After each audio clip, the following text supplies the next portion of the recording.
Live. Hey everyone, it's Lev from Calling. Canada. Hello. Calling from Canada to around the world. Thanks so much for being part of this laser jam session. We have a very special guest today, Nickole Davis from Florida. Crystal. I want to say Crystal Palace, but that's not it. Crystal Lake, Florida. Lagoon. Sorry, you said Lagoon. Yeah, the Crystal Lagoon, Florida, which is close to Tampa. So thank you so much for being here. And you guys know our all-star panel: Mike, Mel, Steven, James. So thank you so much for being. Oh, I'm getting some feedback somewhere. That was me. Sorry. Oh, no worries, no worries. Okay, so if you guys are on the chat, just let us know if you have any questions. So post them on the chat. Let us know where you're from, and we'll get going. Nickole, if you want to give us a quick, introduction about yourself, about your business, what kind of Trotec machine do you own? Yeah, thanks. So I have a Speedy 380 watts. And I've had it for 3 years now. And my business started out like woodworking and stuff. And then I needed something a little bit more commercial to just be able to grow. And so then I tried out all kinds of different things. And right now I'm in the process of opening up a gift store in Wesley Chapel inside this really cool shipping container mall where they've got like 100 shipping containers, and they're going to convert it into like retail and food. And so I'm opening up a modern gift shop with my laser engraved gifts and all kinds of fun stuff this fall. Oh, wow. That's awesome. I guess how is COVID affecting the plans to open up, or are you guys back on track in Florida with that, or is there delays because of it? There was like a 2-month delay where I think everybody didn't really know what was going on, and it was a little paralyzing, but it just kind of pushed everything back like 2 months, and everything's on the go with it. So yeah, we just got like a mini break. And I mean, do you mostly, do you sell online? Do you sell to your local community in Florida? How do you work? I sell online and then a lot of local community. I have a lot of word of mouth that gets passed around about like the different kinds of crazy things that I engrave, like guns or stuff. And a lot of people in my neighborhood and in the community. It's a good community too. So that's mostly where I do a lot of my sales. And is it mostly on Instagram or through your website? I'm just going to actually pull up your Instagram now so people can see. Oh, thanks. Yeah, mostly Instagram. I'm on Instagram every day. I do lots on Instagram where I do like stories, and yeah, I post about the stuff I make, laser engraved stuff, and so it's almost like a vlog slash business, not even a vlog. I mean, like a I don't even like an influencer where you're trying to share your daily life and engraving and that sort of thing, right? Yeah, it's a good platform for sharing that kind of stuff. And what's cool too about engraving is like it could be, so many different things and so many different mediums, as you know, and like, products and stuff. So I do enjoy Instagram a lot. And do you usually, do you get customers from Instagram, like brand new customers? I do, which is really nice. I never really utilized Instagram until like the last 6 months, but I find that Instagram has like grown faster for me than Facebook. And I heard that like TikTok is the new way to start going too. So I'm going to try starting in TikTok world too. But yeah, new customers come and share me and get, recommendations and stuff. So it's a great way to like showcase my stuff and then be able to like engage with a lot of other people. Oh, it's very cool stuff. And I mean, what kind of percentage would you say, Instagram customers or from social media in general versus word of mouth that you get? Oh, well, mostly the word of mouth is if somebody isn't on Instagram, I guess. Really?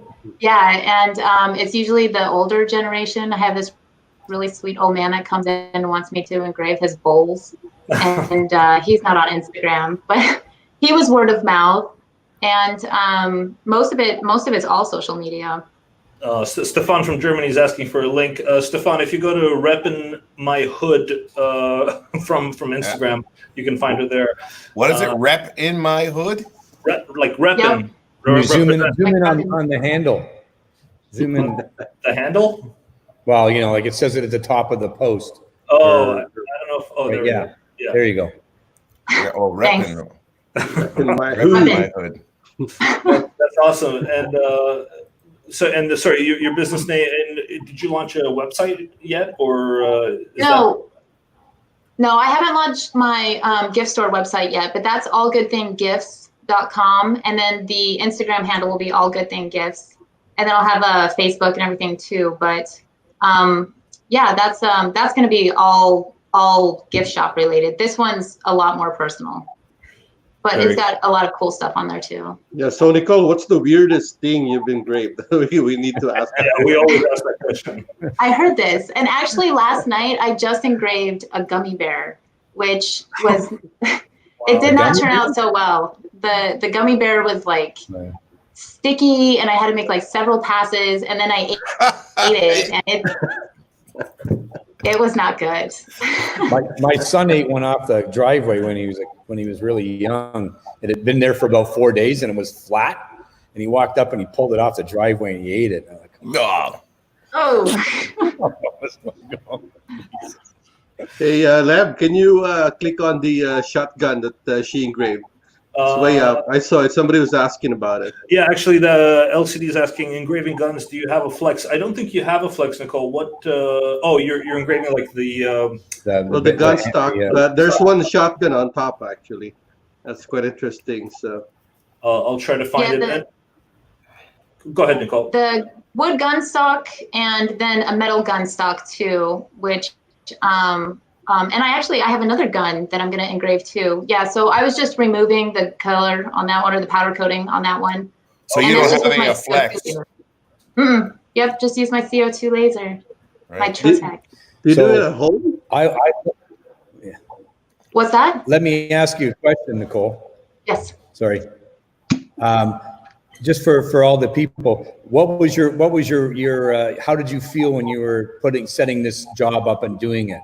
This is like nervous. A one-off. Yeah. Exactly. I just wanted to hear you, because I know that this is. So how did you overcome that? I guess I did a test run. So it was probably one of the most nerve-wracking, that one specifically, because he told me it was a $2,000 gun that he was giving to his son for graduation. And so it's a one-time, one shot.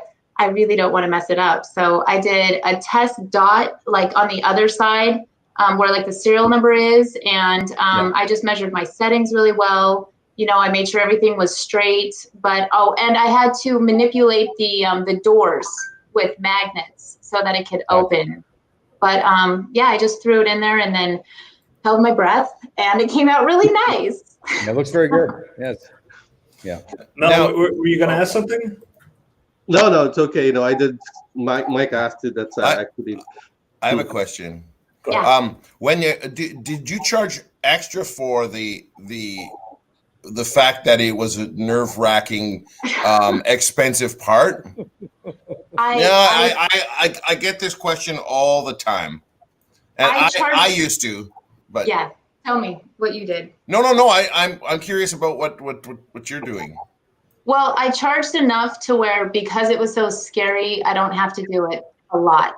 I felt like it was enough to where it felt like this is a worth my experience, physician job to throw in my laser. And really, it only took I think 2.5 seconds, or not 2.5 seconds, 2.5 minutes of engraving. Yeah. Well, Lev, I'm just saying, people just need to be careful when they're taking jobs like those, right? It depends on the territory. Like in some areas, you're not allowed to just bring the gun and then just process it at your home or your location, right? You need a special handling license for it. But I think in Florida, it's open. They can just bring it to you, and then you can process it. Yeah, in BC, Canada, that's a big no-no. Can't. No. Yeah, I think the thing to remember here, as Nickole points out, is that it only took 2.5 minutes to do the job. So you know, if you were charging for this job, you're not charging for not just the 2.5 minutes, but there has to be a setup charge in there, you know, and things like that, so that you're covering the amount of extra work. Because if you look at the process, it probably took, how long did it take you, Nickole, to do the whole thing? An hour? An hour, yeah. An hour is a good, exactly, for setting up and measuring and everything, Yeah, so you have to make sure that you account for that cost when you're actually doing the job. That you know, you're not just charging for the engraving time, but you're charging for the setup time. Yeah, completely agree. Yeah, so this is my wall I made. That's very cool. You got the Trotec back there. People are still asking which machine do you have? It's a Speedy 380 watt. 80 watts. 80 watt CO2. Okay, for those that are asking. Awesome. Any other questions for Nickole while I start kind of moving on to the topics? About Instagram. A lot of my customers have marketing questions like crazy, and I'm not a huge Instagram user, and maybe I should be. I don't know, but I always feel like I should probably get into it so I can help my customers a little bit better. So I'm just asking, when you started with Instagram, did you just start it because you wanted to show off some of your pictures, or is there a plan that you have to start with when you're starting with Instagram? I did start out like that, where I just wanted to show off my pictures, and I didn't really know what I was doing. But the more that you're able to like just build your feed and have like, you know, your work that can be showcased. And I think my biggest growth came from when I think most Instagrammers would agree, when you just start engaging with other Instagrammers. Videos have really helped me out too on Instagram, and utilizing the stories too, even for marketing. I market in my stories too, where I say like, I just did this, or go here, or a lot of like background behind the scene, like, you know, shooting of videos of like how I make my wall or whatever. So, right. Yeah. Cool. So you could start in with you could start a plan on I need to output so many videos and so many pictures, but make sure you're attaching the stories to them as you say. The stories are a big deal. Yeah, they really help. Cool. Very cool. We got a question from John. How long have you been in business? How long have you been engraving? 3 years. 3 years. 3 years. Okay. Perfect. Wow. Cool. Yep. Yeah, and I like it too. I've gotten better with it, and I've gotten better at using Corel Draw, and more comfortable with my laser, like throwing like the scary things in there, like a gun or an urn or gummy bears. Gummy bears aren't that scary. Come on. No, it wasn't. That's very cool. Just so you know, Mike's been engraving for 80 years now. Yeah, about 80 now. Yeah, I think. You can eat your mistakes. That's the nice thing about gummy bears. We actually have a question about COVID. I'm Raul from India, Rajasthan. I wanted to know if there's any new COVID-19 related things that I can manufacture. I'm already making shield, door opener, and ear saver and incubation box. Please advise. And then he added, there's no work here. I don't want to fire my old staff. Please help. The situation is scary. So definitely COVID stuff is pretty crazy around the world, the different, I guess, different areas.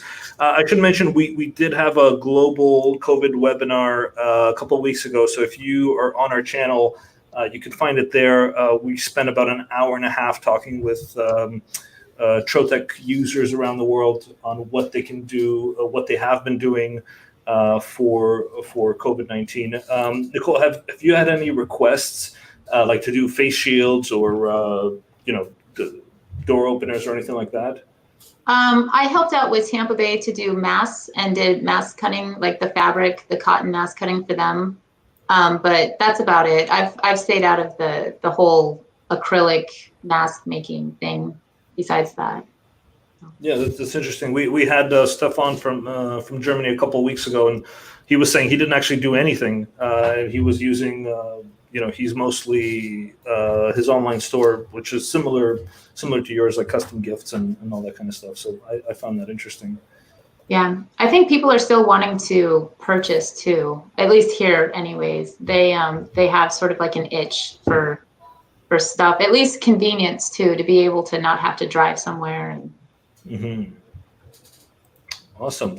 One of our priority questions from Les in Waterloo, Ontario. I guess we get this all the time, and Nickole, you'll be a good person to ask. I mean, how do you usually quote jobs? You don't have to get into specifics or trade secrets or anything like that, but maybe just a general sense of, when you have a customer coming up to you and says, I have X many cups, or even for like that gun engraving, which is a custom job. How do you quote pricing for that? If it's something new like the gun, I'll do some research about what I see other companies doing online. I do usually have a set like about 70% profit margin. I use a profit margin calculator a lot with my products, and so I usually make sure to put the price around there somewhere if it's something new. And then I do factor in, of course, like Mike was saying, my time for graphics, which I've learned to, over the years, give myself that, okay to charge for it. Because in the beginning, I felt like I didn't have to. So I guess doing research and then setting numbers, good enough to make sure that you're making money and I have a quality laser, and I've seen the work that other lasers can do. And a Trotec really is crisp, it's clean, it's fast, and I factor that in there too because it's a quality machine and it's giving quality product. Just so you guys know, we did not pay Nickole to say it. We might have to now. No, actually, that's actually brings me to a question that I always try to figure out. Well, I try to tell my customers, just because your machine is twice as fast as or 3 times faster than the last one that you had, it doesn't mean you're lowering your price because you're doing it faster. Is that your thought, or is it you're producing more and you're sticking at the same price?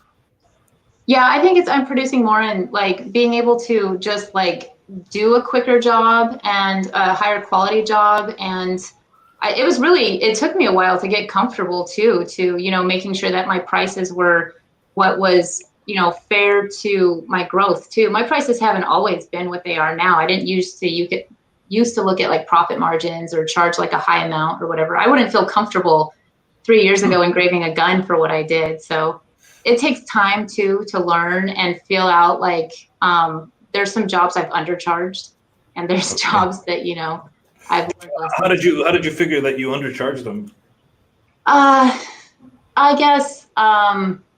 I guess I felt like it took way too much time and way too much effort to try to figure out the settings and everything. I used to go off of I think I read $1 per minute or something like that. And that's what I used to do. And then if it took longer, I wasn't factoring in not just the laser time, but all the other time factored in. So that's a great point.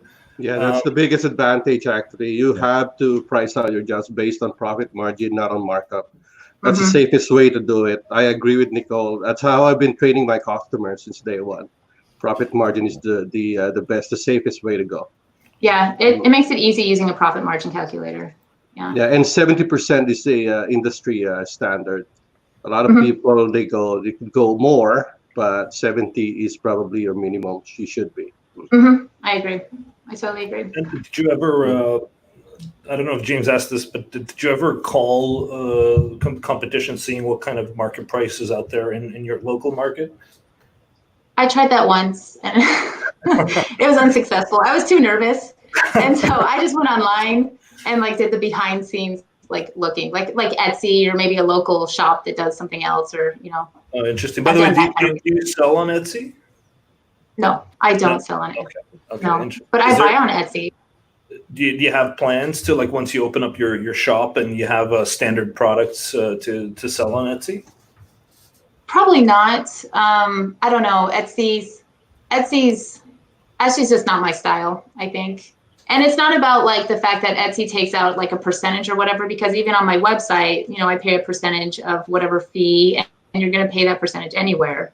And even selling through Instagram, if I use PayPal, they take a percentage. So that's just the cost of business. It's just, I think Etsy for me is just a different style than what I like.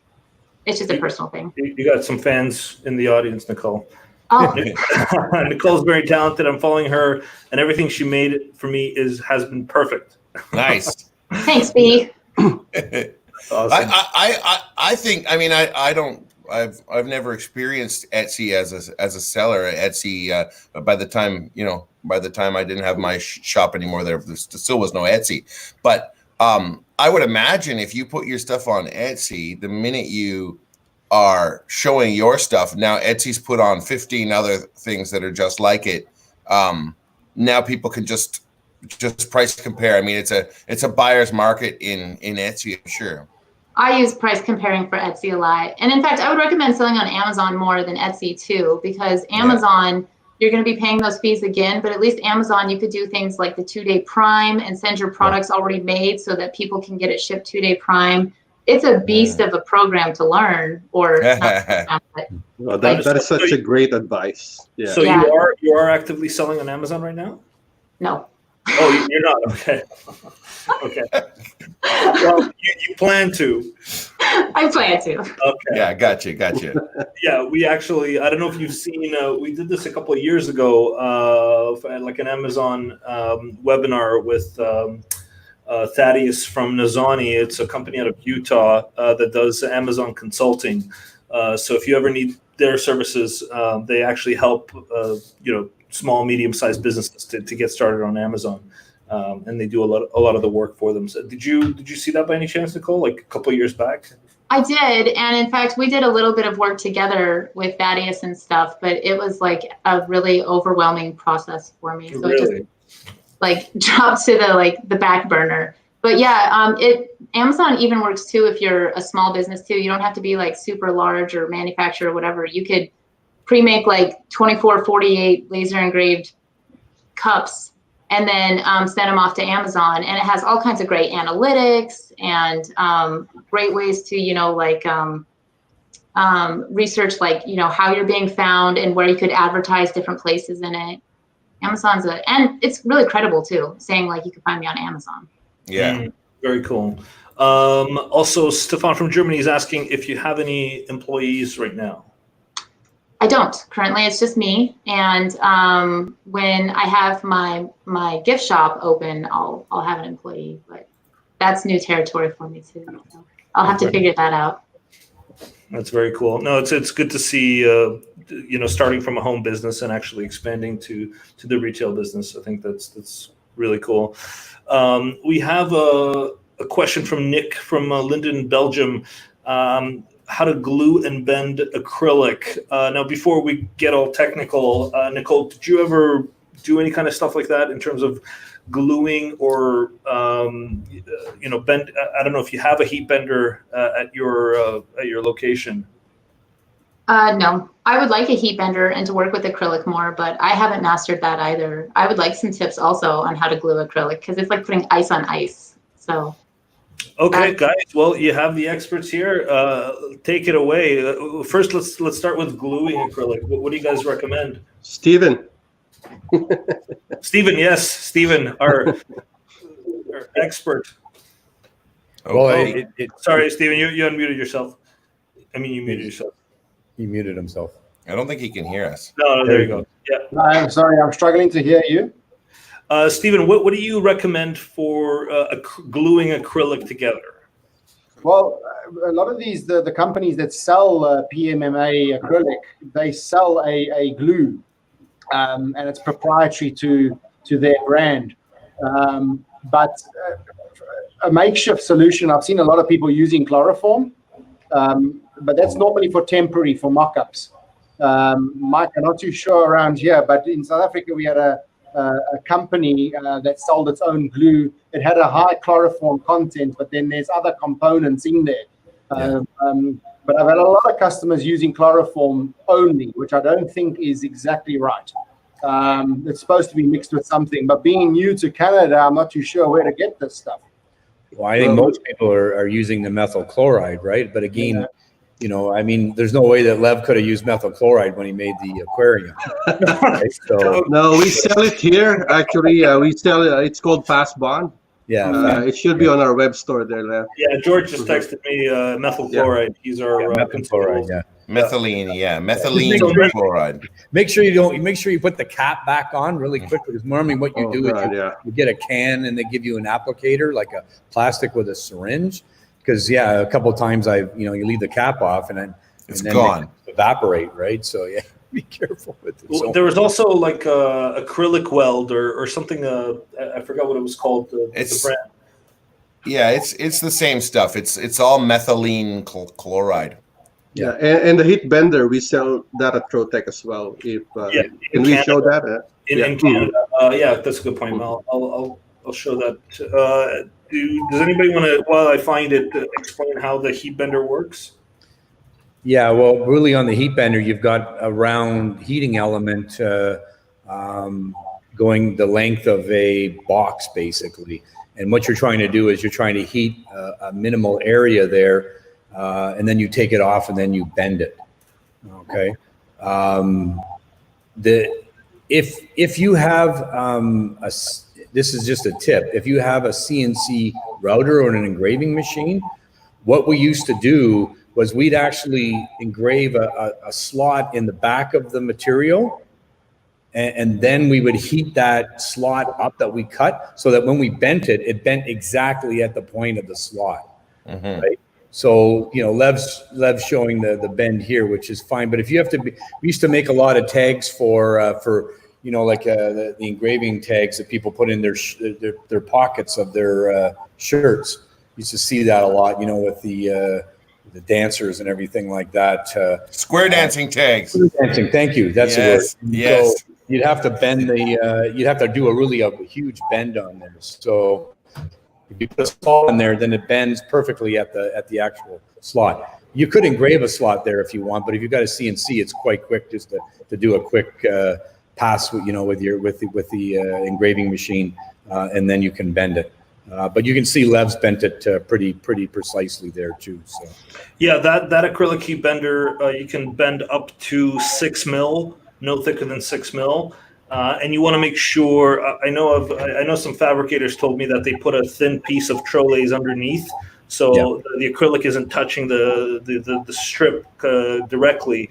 Otherwise, if you leave it too long, it'll start to bubble up, especially the cast acrylic, and you'll actually see tiny little white bubbles across the strip.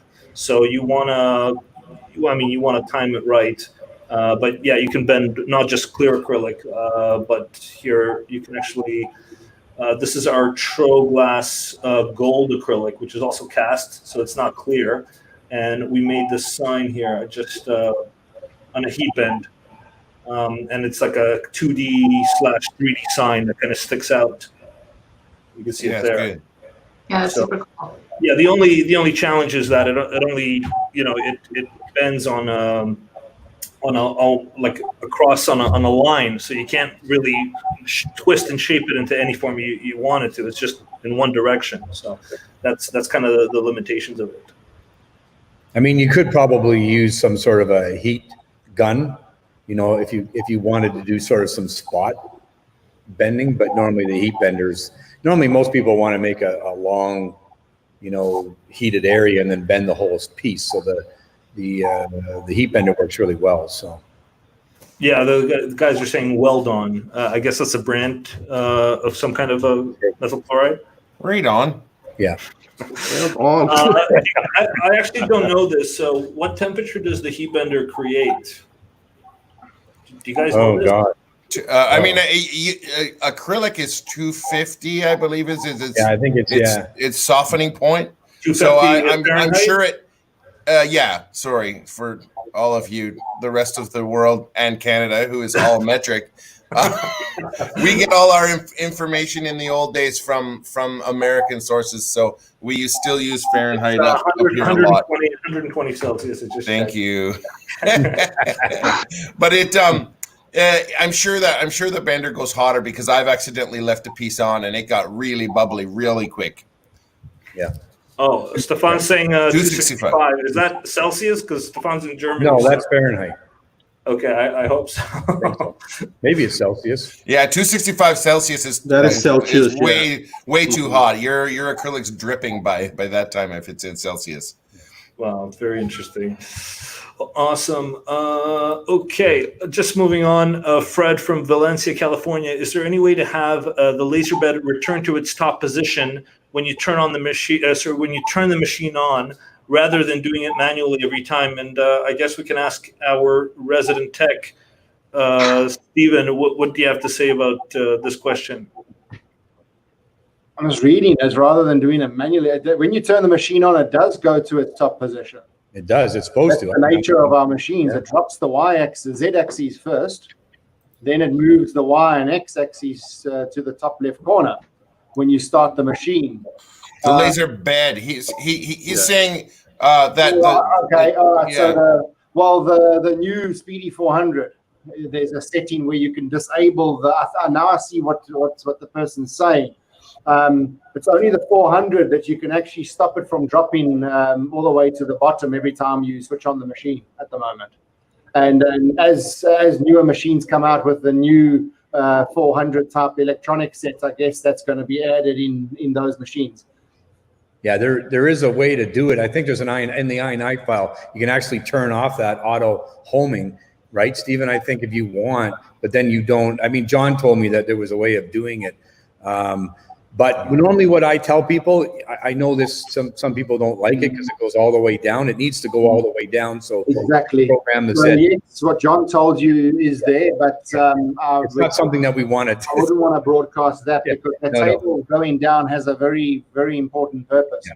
Yeah. Now, what I normally tell people to do is when the machine homes itself out, put a piece of material in there, and then just do a auto focus.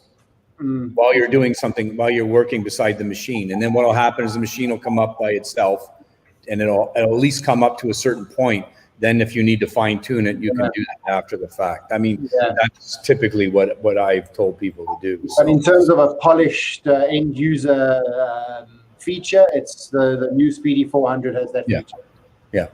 But in terms of every other way, yes, there's ways, but nothing very very elegant. Yeah, we got a question from John. Table going down is cleaning the vertical mechanism, correct? Yeah, some sort, yes. Okay. Yeah, because the problem with the other machines that don't do that, right? So by the time you want to use the Z-axis, and it's pretty stocked up already, you got a lot of gunks and so that's some ways cleaning the ball screws on the side of the machines for sure. Well, and I can tell you right now, because I've been in this industry for how long, James? 87 years. Exactly. It's a real problem when that machine doesn't go all the way down and do that full travel, because Mel is exactly right. And I can tell you from personal hours and hours of having to realign table heights, because what will happen is you may have a machine that's got 3 screws on it. Well, if one screw is sort of not lubricated properly, then the table will come down and then, this is over exaggeration, but it goes like this. So then if it goes like that, then what ends up happening is the table won't move down and then it gets stuck there. So, and then what you have to do then is open up the lid, and then you have to grab the belt, and then you have to sort of have the machine come all the way back up because you're grabbing the belt and trust me, I've done this many times. So I think at this point you want to call it tech, right? Well, no, but what about you, Nickole? What do you feel about that Z-axis dropping down when you turn on the machine? Does it bother you? It's something to get used to. It's just part of the process. You just have to know when you're turning the machine. I always make sure it goes all the way. I put my bed all the way down before I turn it off, and then it's all the way low. And then by the time I turn it on, I just know I have to raise it up. So it's just part of the process. So smart. Beautiful. That's a good tip right there. Yeah, it's like pro tip. Yeah, Nickole, if there's anything that bothers you about the laser that you want, it'd be like, oh, this is cool. That I think would be great if if the laser had this. I think the guys in Austria would see it and put that in mind. It's always good to hear from the customer what kind of thing that you would improve on the Trotec. Except marketing, Except marketing, yeah. You don't have to you don't have to answer it. I'm just in case if you have anything.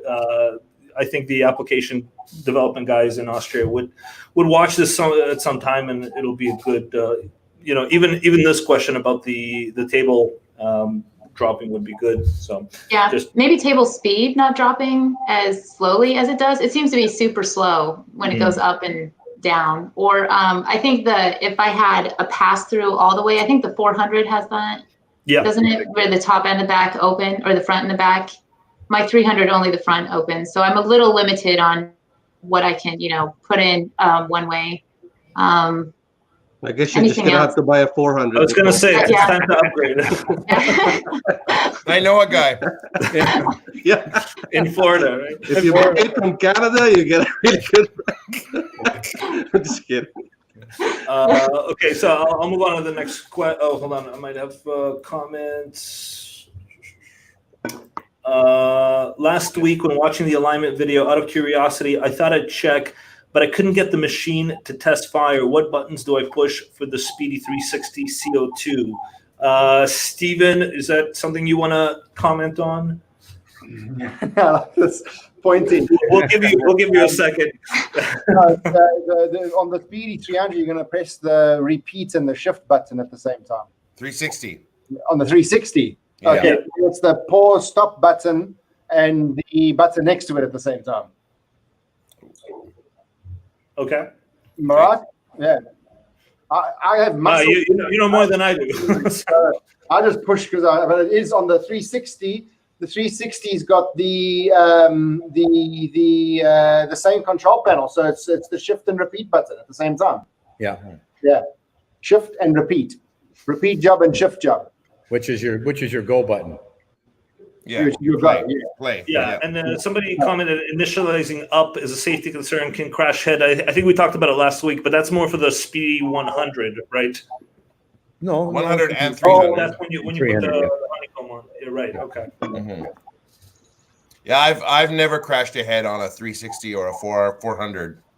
And I mean, you only have to do it once to realize that you have to be careful. I think I did it on my first day using a Speedy 300, and I don't think I've done it since. That was when he worked for marketing. Yeah. Every week with this guy. It actually hit the bed and lit on fire. Okay, we got a question. I heard a comment from several jam sessions ago about the aluminum bed reflecting heat, potentially causing flaming. I think I've had this happening with my Chinese laser. And then they go on, what is a good distance between workpiece and flat aluminum bed? Or if known, what is the distance on Speedy machines? So if you're, I mean, probably Stephen, this is a better question for him, but I think I was talking about that the first time. It's if you have shiny material underneath, it's going to reflect for quite a while. I mean, depending on the power level of your tube and the speed of your laser, you're going to create a lot of sort of backflash. Yeah. If you, I always suggest putting some kind of a black anodized aluminum because it won't burn underneath of a bed if you're having this problem, and then it won't reflect up back from the bed. But Stephen might have some more comments to make on that. No, I agree with you, James. And then obviously anything reflective also that can be engraved from the back, like a mirror, you do from the back. Yeah. Right. Yeah, you got to be. I mean, it depends on the lens you're using because it could be the different focal lengths. So a larger lens will give you more focal length, which means you're in focus longer. So your material needs to normally raise up. The distance you need to raise it up. The biggest, like we talked about before, the biggest problem you have with acrylic is you're creating a flammable liquid, which is almost like butane. Mm-hmm. And so anytime that you catch that reflected back on there, then you're going to have a flame. So what you typically want to do is you want to make sure that you raise it up, but you also want to make sure that you're exhausting that flammable liquid from underneath. And that will really depend on whether you've got a downdraft on your table or you don't have a downdraft on your table, how far you want to bring it up, right? So if you don't have a downdraft, you're going to have to bring it up more because you don't want that vapor to be floating around. The other thing is that if you're on a solid table, what ends up happening is you get that monomer liquid will tend to make you can see it. It starts to puddle underneath the table, and it will, it can reignite. It can basically make marks on your material and everything like that. But the critical thing is it's such a flammable material that's sitting there. So if you've got a solid table underneath, you've got to raise it up a lot more than if you've got a grid table or a downdraft table on there. So for the clearance. But the thing is, as James said, you want something underneath there if you can get away with that will absorb some of that back reflection, but you're always going to get a spark there. That's even if you've got the anodized aluminum, it will eventually, if you're going over and over it again, it'll start to spark. And every time it sparks, things get ignited. So again, you want to make sure that you're trying to clear out that vapor as much as you can. That's why we have downdraft tables. That's why they're there is to clear that flammable vapor out of the machine. Yeah, here. Awesome. I'll move on. Lorenzo from Stouffville, Ontario, Canada. Can you put together a video just on rotary engraving from design to production in the near future? So we have a lot of different rotary videos. I guess we can ask Nickole first. Do you have a rotary machine? I've seen the mugs, so obviously you use it, right? Yes, I do. Mm-hmm. And did you buy it right with the beginning of the laser or kind of later on? I did. It was a good investment to go along with. So yeah, it's just another option that you could offer people. So. And I mean, how often, I keep asking percentages, but like percentage of jobs, what would you say? Was it like 30% of all jobs, 50% you use the rotary? Less than half. But what's nice about the rotary is the cup craze right now. All the Yeti cups and the polarized camel cups and everything. And, there's schools that want them and all kinds of stuff. So it's a good accessory to have.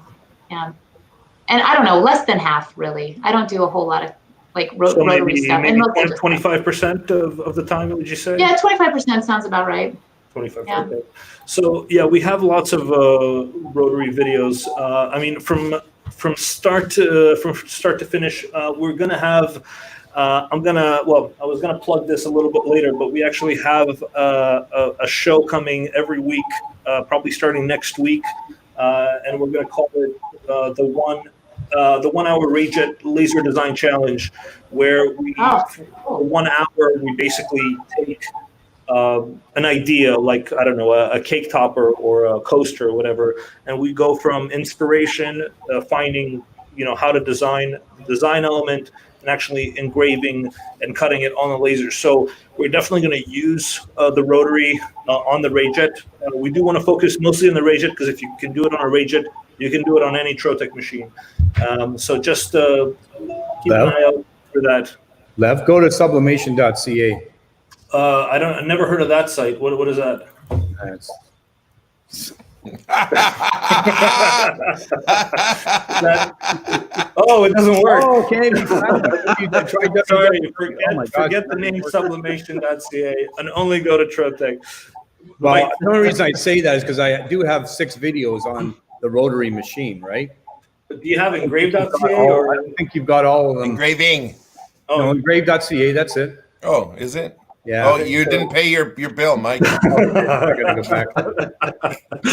Well, anyways, but there are some I'll check why it's not working, but you've taken a few of them, but I've got 6 videos, not videos. I got a couple videos and then some static help files from start to finish on how to do the rotary attachment, like to take artwork and bring it over and then duplicate it all the way around and do one side versus the other side on glass and everything like that. So. Oh, sorry. I keep pointing Mike's website on there. Sorry about that.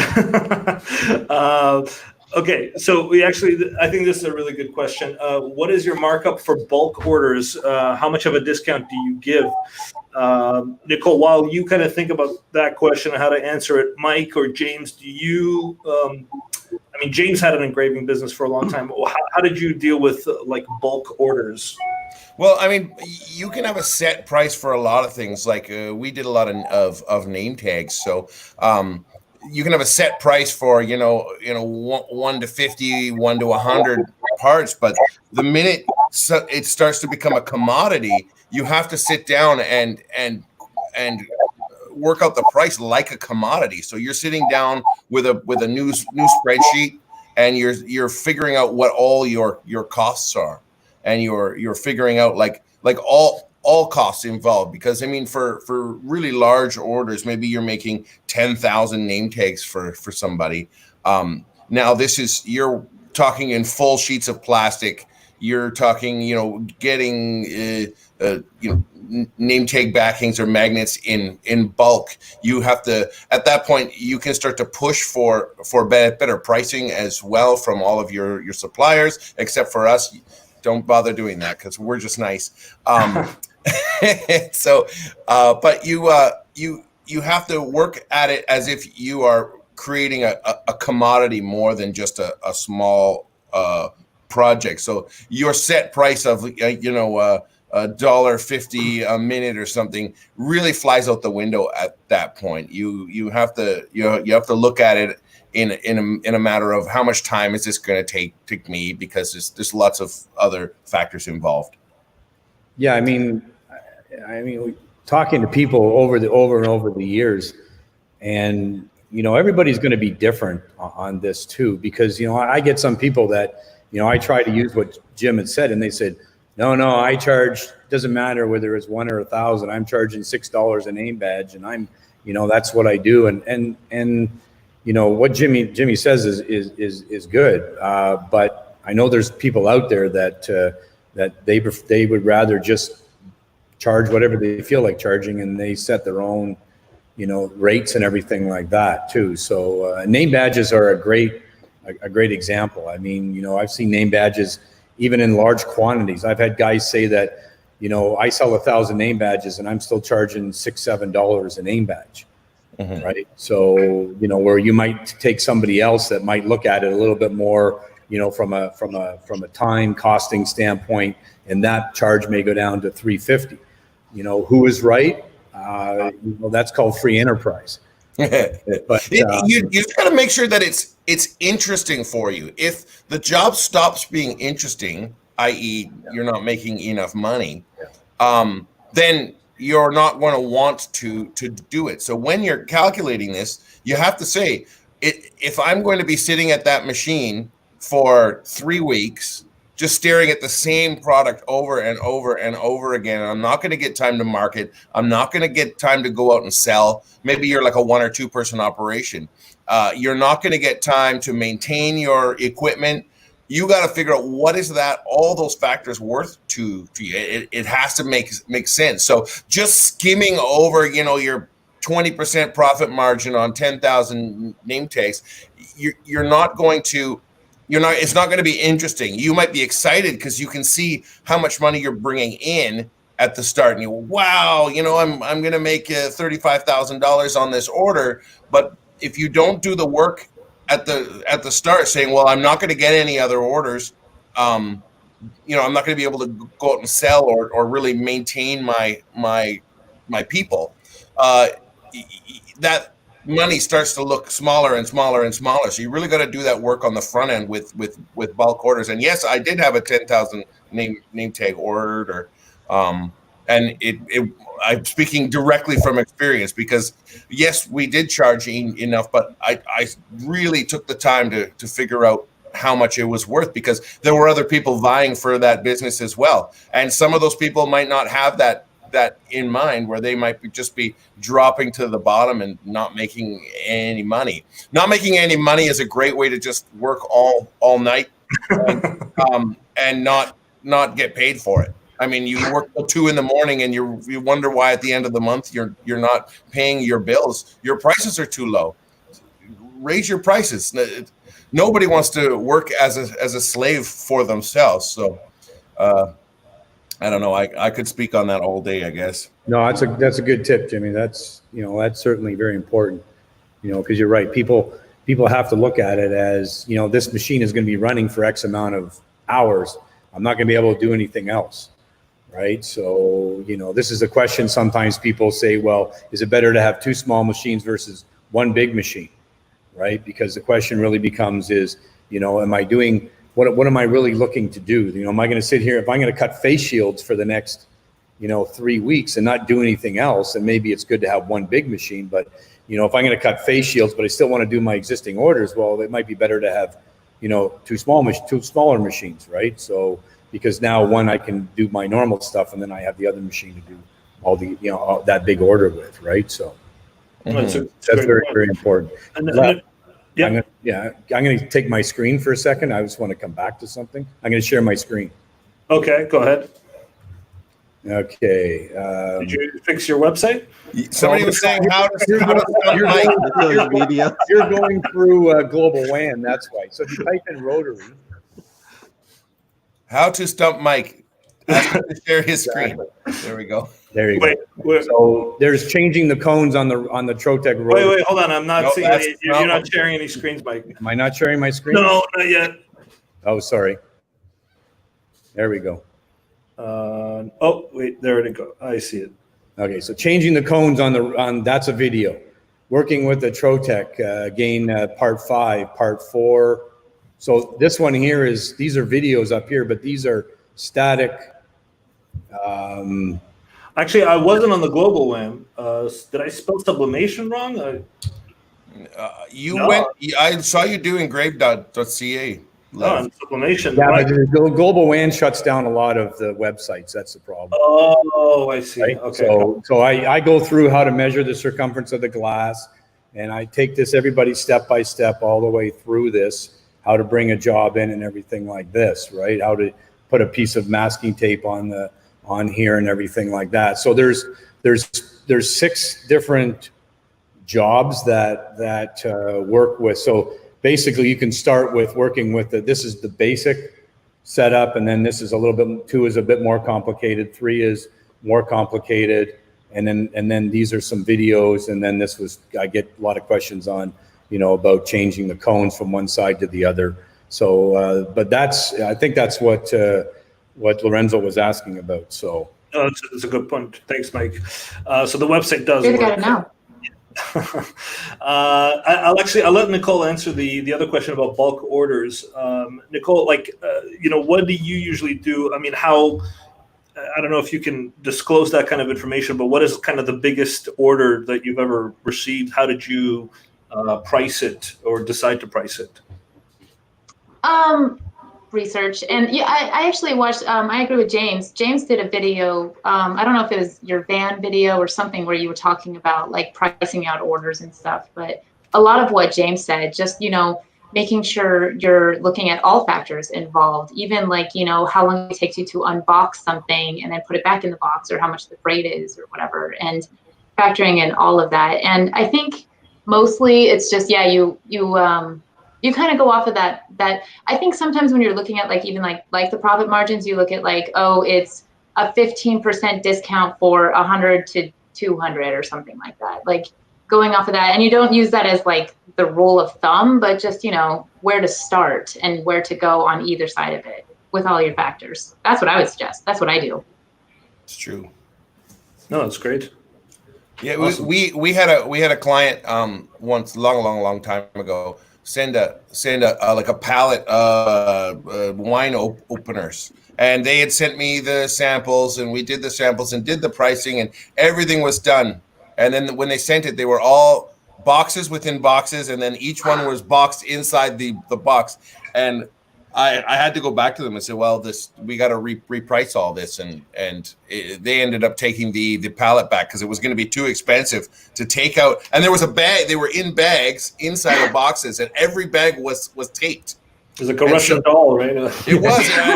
I just say, that it's going to cost you basically double. I mean, it took way longer to unbox the product than it did to engrave it. So that's something you really have to think about as well. Nickole, did you ever? Labor's your biggest cost. I mean, Yeah. it's the biggest cost typically. So and people don't figure that in sometimes in their pricing. Well, this is a place.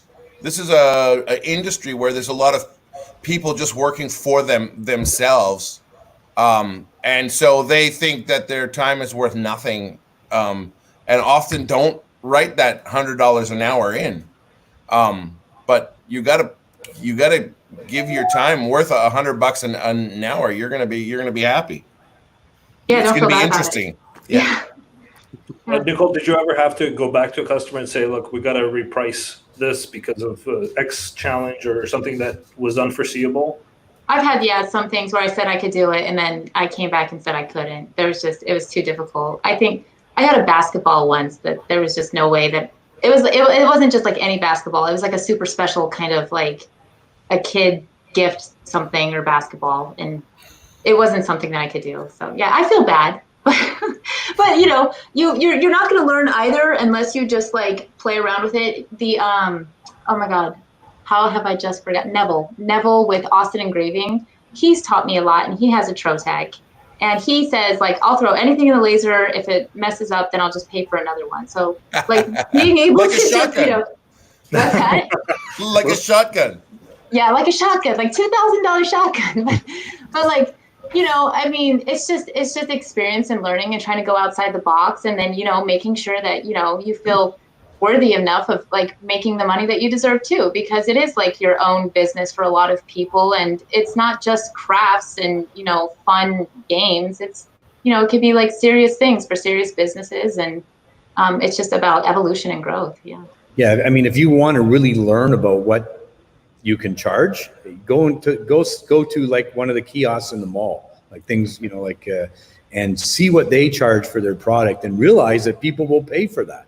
Mm-hmm. It's amazing. Yeah, every mall has one, right? Like, and I mean, and they sell the products too. What they're figuring in is the fact that a lot of what they do is somebody else's stuff, so they've got to have costs figured into doing all that stuff. And what they do is not easy to do, and that's why they can get the money for it. So, if you're willing to take the time and understand your machine fully, so when you do the oddball stuff, you can do it really quickly, then, I think you can make pretty good money doing it.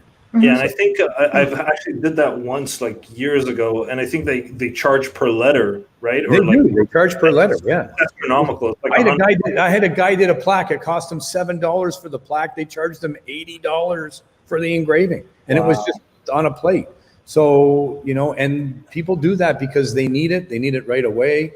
And they need a custom job, right? Exactly. Custom. Yeah. That kind of pricing comes from way back when, like Michael, remember, like when you're having to chisel out not letters from a piece of stone. Yeah, that's when he did the 10 Commandments, right? Yeah. Yeah. I just want you to understand that there are marketing jokes, but there are a lot of mic jokes going on. No, I think this is the unofficial sign of jam sessions. I was going to say, It's the salute. Oh my. Your guys. James, just remember the planes are still flying to Vancouver. I can come and get you. I can chisel you. I'll chisel you. Oh man, that's awesome. At 13 cents a letter. We're almost out of time, guys. So I'll just go through these questions quickly. Will Trotec offer used refurbished machines in the future? So who wants to answer that one? Yes, Go ahead, will. And we're always offering, like every year we'll try to update all our demo machines, so we put everything on special. So just make sure you contact, I think John is from Ontario, so just contact Mike about pricing and availability of all those demo machines. So yes, the quick answer is yes, we do. Awesome. And Ahmed is asking, which Trotec machine is the smallest, and how much It is going for in Toronto, Canada. So the smallest machine we have is the Rayjet, and the price is, no, I'm sorry, I can't tell you online. You're gonna Contact Mike. Yeah. He's from contact Mike. Toronto, yeah.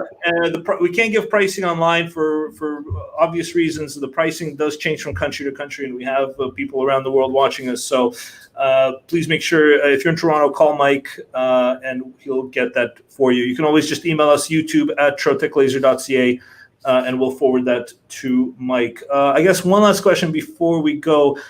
Nickole, what other marketing strategies do you use besides Instagram? I reach out to local businesses and magazines here. I do that a lot. And like, I walk into businesses recently. Before COVID, I had like a goal of walking into like 200 businesses. It's like an astronomical goal, but like my idea was like, I'll only get like 10% that'll say yes. But I walk in and I say like, what can I do for you? And it ended up being really profitable. And now I'm doing other stuff too, like designing like apparel for some stores, and where I could use my laser, but I'm not going to. But that's how another marketing tool, just, you know, getting your face out there and courage. What a lot of people used to do in the old days was, and what they would know, a lot of people would go to the newspapers, things like that, because people go, because the newspapers are always looking for a good story, right? Like, Mm-hmm. and I know newspapers, and I know it's different. Sorry, nowadays. what are newspapers? Exactly.